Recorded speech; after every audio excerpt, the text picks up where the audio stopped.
Сәлем достар, менің арныма қош келдіңіздер. Бүгін өте дәмді хачапури по-аджарски дайындаймыз. Видеоны соңына дейін қарап, каналыма тіркеліп кетіңіз.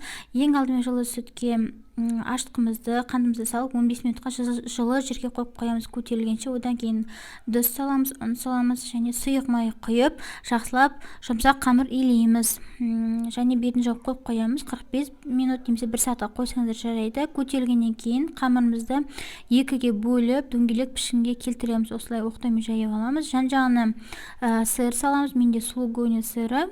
Осылай хачапуридің формасын келтіреміз, яғни келтіріп, ортасына тағы да ірімшік саламыз. Жан-жағына жұмыртқа жағамыз. 20-25 минут 180 градуста пісіріп аламыз.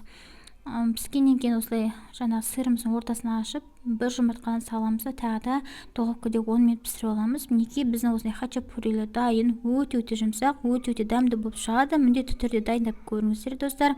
Каналыма тіркеліп кетіңіз, алда күшті рецепттер болады. Видеоның соңына дейін қарағандарыңызға рахмет. Келесі кездескенше сау болыңыз.